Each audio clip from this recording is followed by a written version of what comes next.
Welcome, friends, to another edition of Wolff Responds. I call this one Socialist Candidates. And I think many of you can guess why this is the topic for today's response.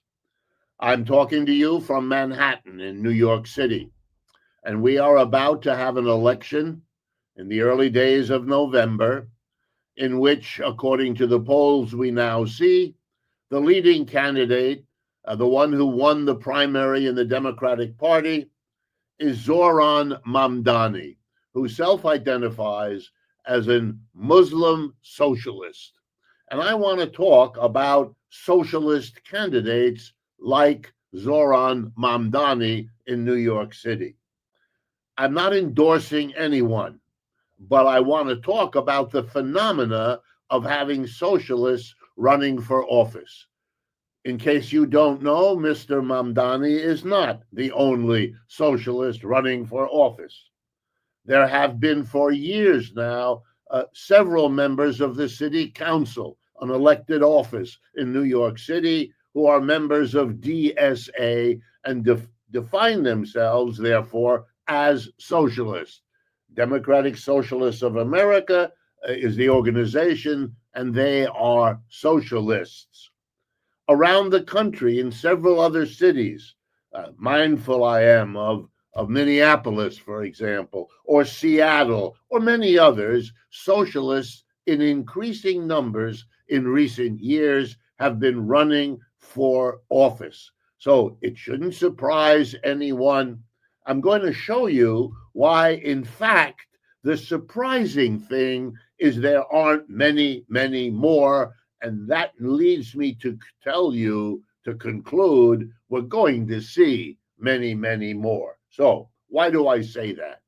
Well, let's take a step back before the Second World War, before 1940. For example, uh, most of American history in the 20th century before the Second World War, and indeed much of our history in the 19th century, saw socialists running for all kind of offices. I used to ask my students when I was explaining this, can you guess which state in the United States had the largest number of socialists winning office in the state legislature of that state? And my students would guess. They never got it right.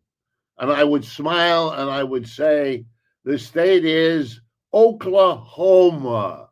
That's right. A government in a state now considered to be at the right wing end of our politics turned out at a different point in American history to be the left wing end of our politics.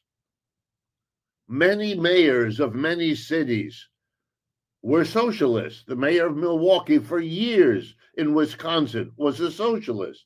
The mayor of Bridgeport, Connecticut, the most important industrial city in that state, was a socialist. And I could go on and on and on. Long before Bernie Sanders, long before Alexandria Ocasio Cortez, we have had socialist candidates.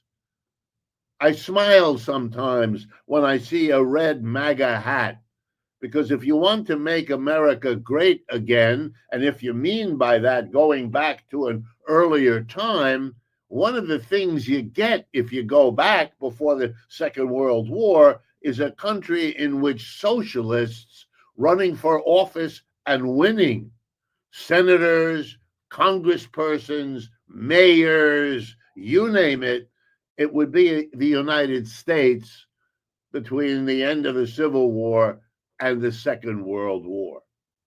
Well, what happened in the Second World War was that not only did we have socialists all over the place, but we were allied during the war. Our enemies were the Germans, the Italians, and the Japanese in World War II. We were allied with the Soviet Union, a country calling itself the USSR, the Union of Soviet Socialist Republics. That's how close we were as a nation, how unafraid we were as a nation from having socialists. And what did these socialists want? Well, really, they wanted many of the things most Americans do. They wanted the government to provide support for hospitals, for schools, to build roads, to do many of the things that private enterprise either couldn't or wouldn't do. They wanted the government to make sure of those things. Franklin Roosevelt, the president in the 1930s, he was not a socialist, but what did he support? Creating a social security system, creating unemployment compensation, creating the first minimum wage, and hiring 15 million people to work for the federal government. And he explained because the private capitalist system couldn't find jobs for them. So he would, and he did. Were there people who called him socialist? Yeah, but calling someone socialist became a game in the United States, particularly after World War II, when we said to ourselves, in great mortal combat with the Soviet Union, a socialist society. So for the last 75 years, it became taboo. I want to remind those of you who are a little bit fuzzy on our history. Right after World War II, right after the time we were allied with a socialist country, we turned 180 degrees and declared them to be, excuse me, the great enemy. And anybody who could be associated with socialism or communism or Marxism or any of those things was considered to be dangerous. We fired people like that from their jobs. We wouldn't let them teach in our schools. We arrested the leaders of the socialist and communist parties. We deported people when we could get away with it, and so on.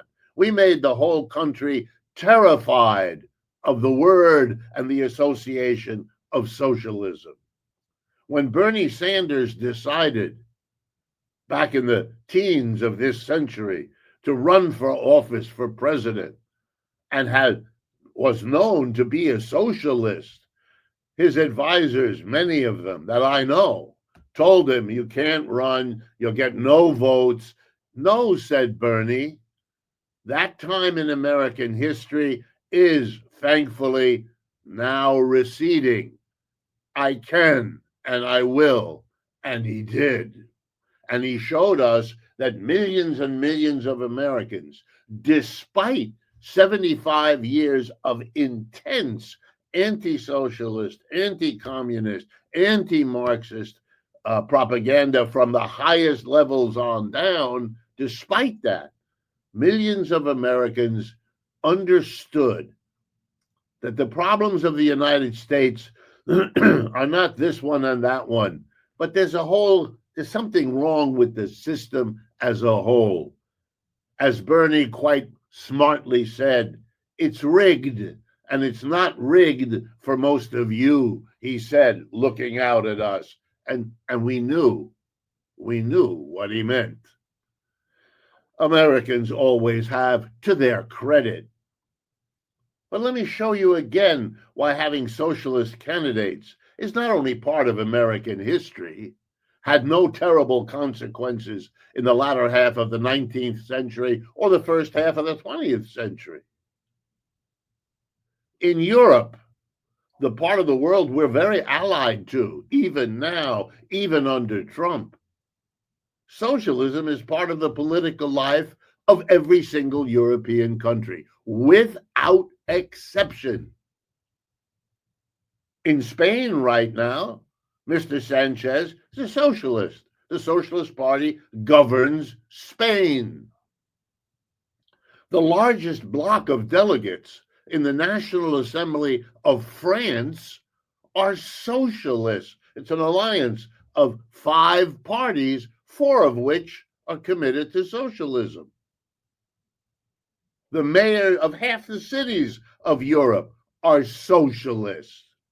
Half of the Labour Party in England is socialist and calls themselves that. Socialism is everywhere around the world. The largest country until recently, India is now number one, but the largest country by population, now number two, is China, and they refer to themselves as socialism with Chinese characteristics. There's no continent where there aren't socialist parties, socialist unions, socialist associations, socialist schools, socialist newspapers. It's all over, and the world isn't falling apart because of it.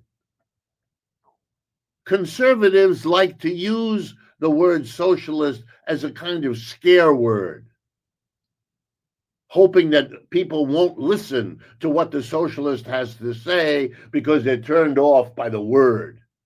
And why would they be afraid of what the socialist has to say?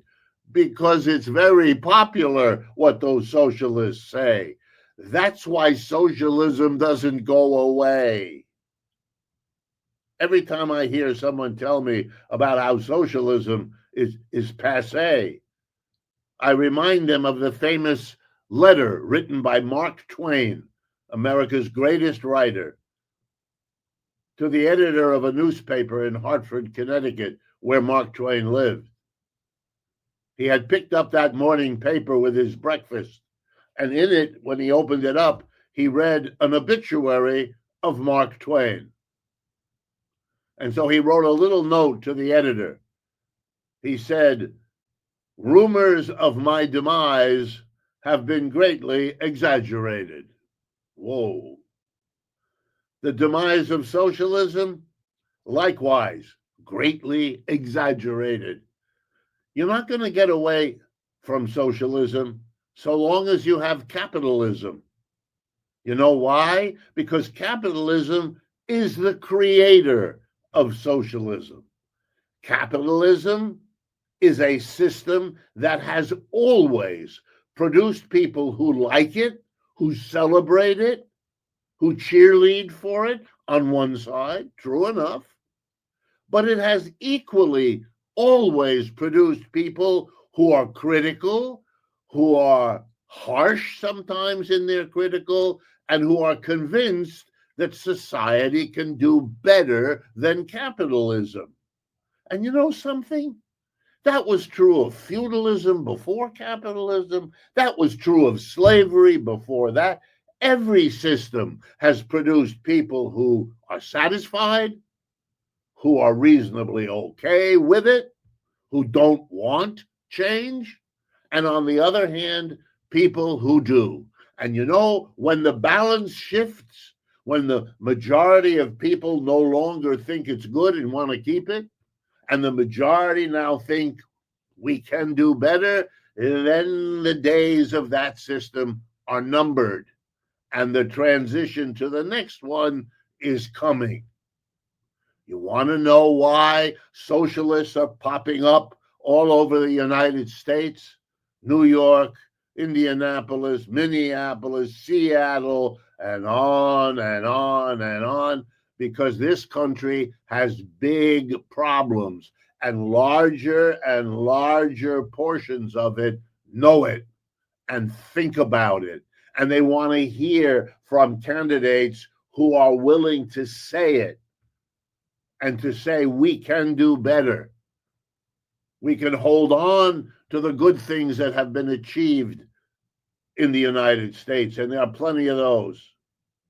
But we can do better than we are doing.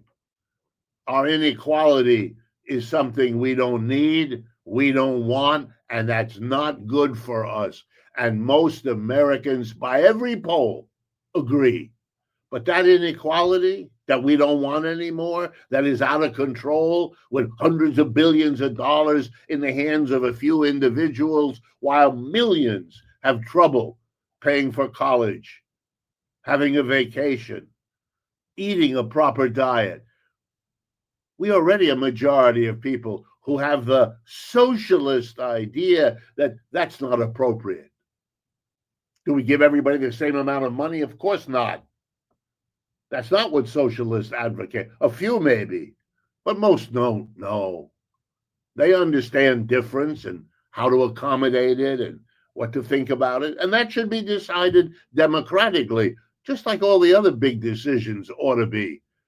But they can't be if some people can throw hundreds of millions of dollars into an election, like Elon Musk, and other people can't. That's not democracy anymore. That's buyers' elections. It's like Mr. Trump buying the election or trying to in Argentina so his buddy, Mr. Milei, can avoid what is coming to him electorally, which is defeat, if not now, soon. Socialists are part of the political process. Socialism is capitalism's own critique. Think about it this way. What guarantees the future of socialism? The answer? Capitalism. As long as there's capitalism, it will provoke critics. It always has, it's doing it now, and it will in the future. The end of socialism comes when the capitalism that brought it into being, Karl Marx, in case you didn't know it, provoked by the development of capitalism where he lived, moved to London where capitalism was even more developed to criticize it because he thought, like socialists do, that the human race could do better. And he wanted to answer the question, why hasn't capitalism done better already? And he answered, because of things inside it. That's what his contribution was, to teach that. Capitalism is the cause of socialism, and socialism will pass out of existence when the capitalism that gave it birth and the capitalism that sustained it has in fact passed into history the way feudalism, slavery, and every other system has done. There's nothing to be afraid of here. In fact, let me close today this way. Most Americans, the polls show, believe we can do better. Most of them are worried about change because the thing even if it's not very good anymore, is less scary than the thing you don't know yet. And they're worried about where things can go, rightly so. But socialism is a menu. Socialism has been around now for 200 years. There are lots of varieties. The DSA here in the United States articulates one kind of socialism. There are many others. China's socialism isn't Russia's, and those two are not Cuba's, and those three are different from where they are elsewhere. There's lots to choose from. Lots of ways of doing socialist politics. We'd be much better off as a nation, honestly and openly exploring them to see what we think, which way to go. It'll help us make the transition to doing better than capitalism. I welcome the socialists to join our political conversation the way they have usefully and productively before World War II in our country and ever since everywhere else in the world except here. We actually need to catch up. If interventions like this strike you as useful, please share them with others, friends, neighbors, co-workers. That's why we produce them. And of course, if you can help us financially pay for all of this, that would be enormously appreciated as well. Thank you.